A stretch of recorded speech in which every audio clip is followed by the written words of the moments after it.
O eurodeputado Carlos Coelho é convidado deste 360. Muito boa noite. Boa noite. A quem peço uma primeira opinião sobre este momento que o PSD está a viver e, sobretudo, aquilo que está a acontecer na bancada parlamentar. Pode um líder viver sem a bancada parlamentar do seu lado?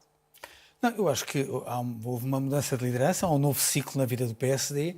O Dr. Rio não é deputado, o que significa que tem de haver uma articulação com a liderança da bancada parlamentar.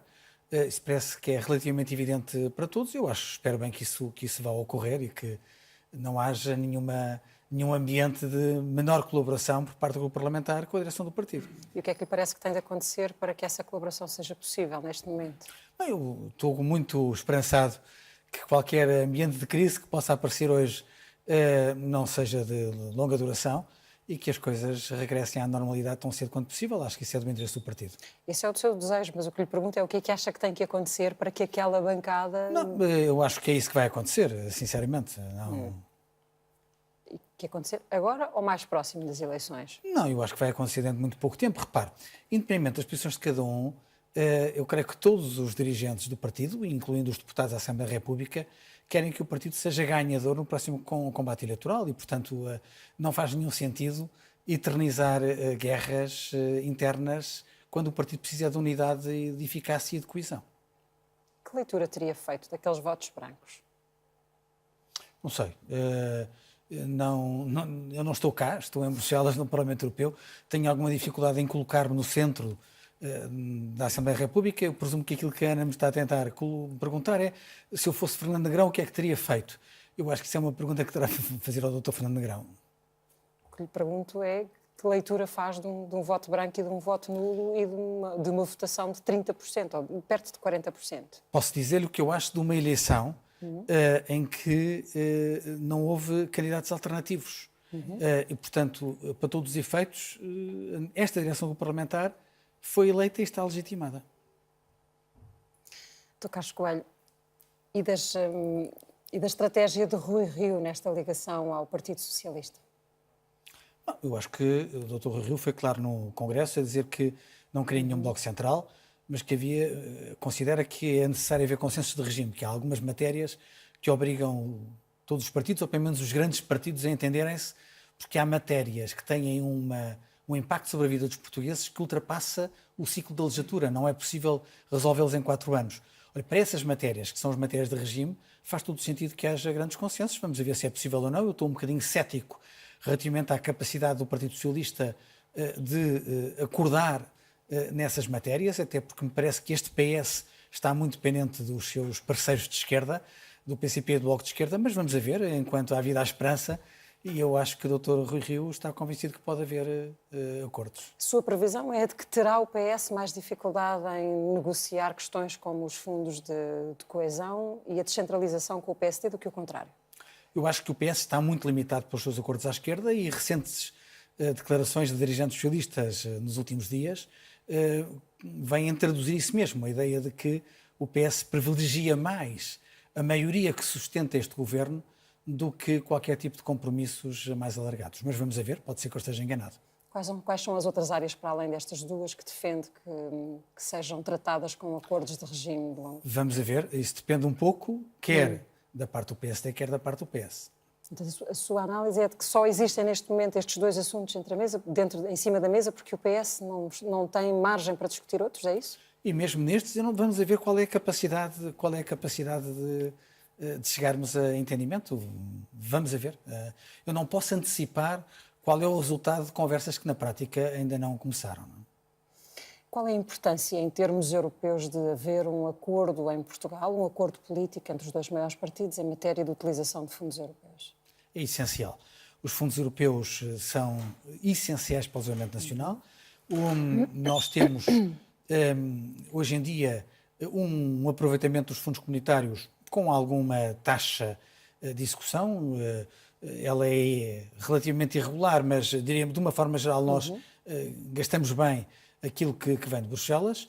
No contexto do Brexit vai haver problemas orçamentais e temos 2 receios. O receio de que a política agrícola comum e que os fundos de coesão, ou toda a política de coesão, possa vir a ser afetada por uma diminuição do orçamento comunitário.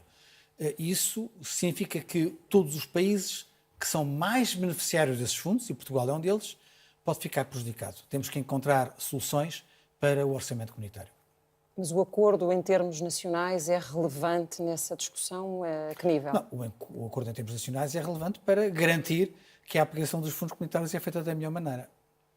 Isso numa perspectiva de futuro, mas isso é a aplicação. O que lhe pergunto é, nesta fase de negociação, antes de haver o próximo quadro comunitário de apoio, qual é a relevância deste acordo político? Vamos a ver. Mais uma vez está-me a pedir que antecipe resultados de negociações que não ocorreram. O que eu acho que nessa matéria era essencial era que em Bruxelas PSD, PS e, se possível, outros partidos tivessem a mesma opinião. Porque nós precisamos de unir esforços no sentido de tornar evidente que a posição de Portugal não é só a posição do Governo, mas é a posição do país. Porque vamos ser claros, quando estivermos a julgar no plano da União Europeia quais são as nossas grandes opções para o próximo quadro comunitário de apoio, cada um vai defender o seu interesse. Portugal vai defender o seu, a Espanha vai defender o seu, a Alemanha vai defender o seu. É necessário que Portugal, primeiro, em termos nacionais, tenha uma posição forte e coesa, isto é, que não haja deputados de um partido a defender uma coisa e deputados de outro partido a defender o contrário, e que sejamos capazes de fazer pontes com outros países. Porque a Europa é uma grande democracia com 28 países e, portanto, temos que encontrar solidariedades que garantam que os interesses estratégicos de Portugal na mesa das negociações sejam acompanhados por outros parceiros. E um acordo do Governo com o PSD para esta matéria teria mais significado e mais expressão do que com os seus parceiros da esquerda? Com certeza, desde logo, porque comporta as duas maiores famílias europeias, a família socialista, do SND, e a família do PP, onde está o PSD. O cenário de que Jean-Claude Juncker falava a semana passada no Conselho Europeu informal de um corte de 30% nessas duas políticas, a política agrícola comum e a política de coesão, é o cenário mais provável? Não sei se é o mais provável, mas é um cenário possível. Há outros cenários. Há o cenário de fazer cortes noutras rubricas orçamentais e, portanto, poupar essas ou alguma dessas. Eu creio que a política de coesão é talvez a mais sensível para nós, mas a agrícola também é muito importante. Ou pode haver outro cenário, que aliás esteve em discussão pública recentemente, que é dizer se a Europa tem falta de recursos, deve ter mais recursos. Isto é, nós devemos reforçar o orçamento comunitário. E isso não parece tão disparatado se virmos a comparação com os Estados Unidos. Eu sei que é uma comparação um bocadinho forçada, porque nós não somos um Estado federal, mas o Estado federal norte-americano, o orçamento federal corresponde a 20% do produto. No caso da Europa, o nosso orçamento não chega a 1% do produto, é 0,95%. Portanto, se me perguntar, sinceramente, se eu acho que há espaço de crescimento, sem ser uma coisa exagerada e absurda, há espaço de crescimento. Com transferências do orçamento ou com a criação de novos impostos sobre áreas sobre setores económicos? Com ambas as coisas. Só se houver novos impostos, esses impostos não devem poder onerar os cidadãos. Isto é, deve haver a capacidade de descontar nos impostos nacionais. Porque o que nós não queremos que o financiamento da União Europeia signifique maior carga fiscal para os cidadãos europeus. E, portanto, se houver impostos europeus sobre atividades económicas que já são taxadas nos Estados-membros, tem de haver uma diminuição no Estado-membro. Agora, parece-me que, se nós estamos em risco de cortar rúbricas essenciais para o projeto europeu, faz mais sentido dizer vamos adequar o orçamento e dar-lhes as receitas necessárias para que esses cortes não sejam necessários. A sua posição é exatamente qual? Quais são as novas formas de financiamento para resolver o problema da saída do Reino Unido? Eu tenho uma posição um bocadinho esdrúxula, porque eu acho que é perfeitamente possível que os Estados-membros aumentem as suas cotizações nacionais. Acho que isso não é uma solução a longo prazo, porque essa solução permite o discurso dos contribuintes líquidos, isto é, permite que haja países que apresentam o que estão a pagar e aquilo que estão a receber e dizem, fazem subtração e dizem estou a ser um contribuinte líquido ou estou a ser um recebidor líquido do orçamento. O ideal era que a União tivesse o que está no tratado, que são recursos próprios. E, portanto, que houvesse um conjunto de taxações, quer de atividades económicas, a Comissão Europeia propôs 3, mas podem ser outras, quer de impostos europeus, que garantam que a maior parte das receitas do Orçamento da União não resulta da boa vontade dos Estados-membros, mas resulta da capacidade de haver taxação. E podia ficar indexado ao crescimento de cada país, por exemplo? pode ficar indexado ao crescimento de cada área económica relativamente à qual incidem as taxas. Isto é, se fizer uma taxa sobre transações financeiras, depende do número de transações financeiras.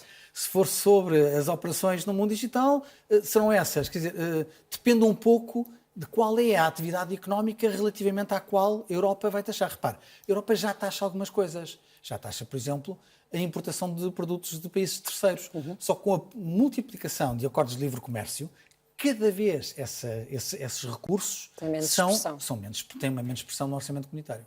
Como é que se articula neste momento a visão sobre este problema dos países do Norte e do Sul? Não há aqui um debate Norte-Sul, para ser sincero. Há mais países do Norte. Há um debate contribuinte líquido, recebedor líquido. Que são mais contribuintes líquidos e, portanto, eu diria que, sob o ponto de vista orçamental, a discussão é entre os países que pagam mais e os países que recebem mais. Essa é a diferença. Geograficamente, a coisa acaba por ser mais ou menos Norte-Sul. É mais Norte-Sul, mas não é estritamente Norte-Sul. Há países no Norte, então, os países dos novos países europeus do Leste, que são beneficiários do orçamento comunitário. Portanto, estarão mais próximos da nossa posição do que da posição desses países. Mas como é que se articula as visões diferentes sobre este problema de resolver a saída do Reino Unido? Bueno, resolve-se, como é que se articula? Eu acho que se articula com duas palavras-chave mágicas. Uma é solidariedade. Não é possível criar uma melhor União Europeia sem mais solidariedade. E a outra palavra é eficácia. Nós não podemos permitir que haja trends económicos, fluxos económicos, que beneficiam o centro da Europa com desconsideração da periferia. Portanto, tem de haver aqui uma perequação. Todos têm que retirar partido do facto de estarem membros da União. A União não pode ser uma ferramenta que torna os países ricos mais ricos e que torna os países pobres mais pobres. Isso seria a destruição da União Europeia. Mas essa é uma argumentação dos países mais pobres, não dos países mais ricos. Eu acho que é dentro desses países mais ricos também. Repare, a Alemanha é um país exportador. Há um estudo económico feito pelos alemães que prova que a máquina económica exportadora alemã seria muito prejudicada se os países do Sul deixassem poder comprar os bens que hoje comprem. Acha que algum político alemão quer levar esse efeito a votos?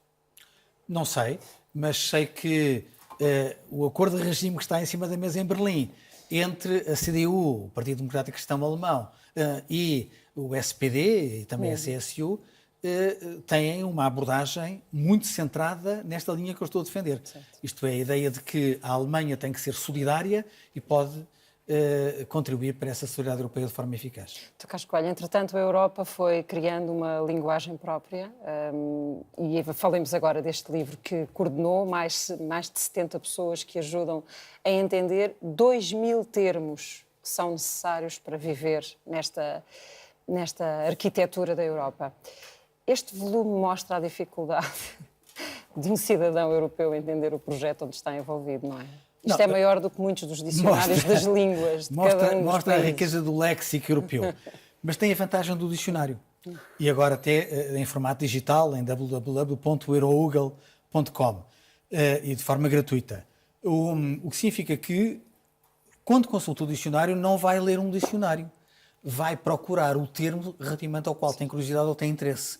Se quer saber o que é o Erasmus, vai ver o Erasmus. Se quer perceber como é que nós tomamos as decisões, vai ver a codecisão.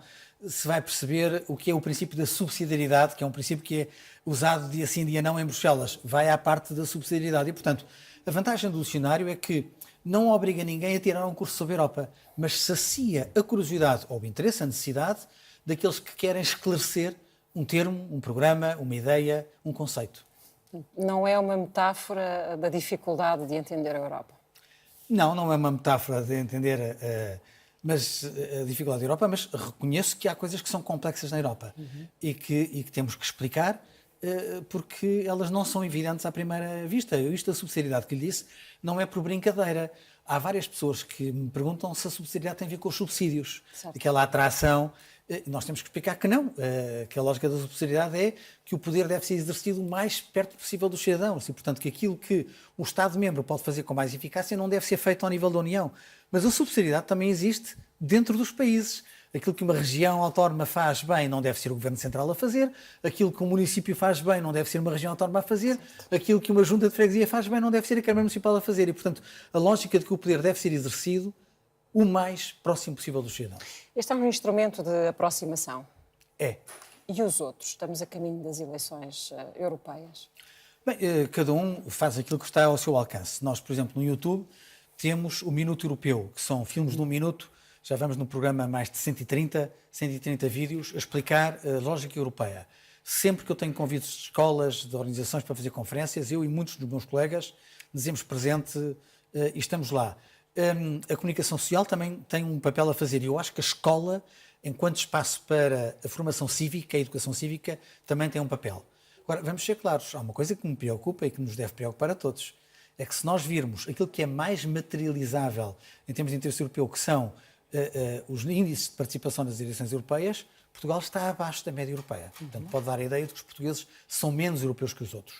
E, portanto, isso é um sinal preocupante e que temos de combater.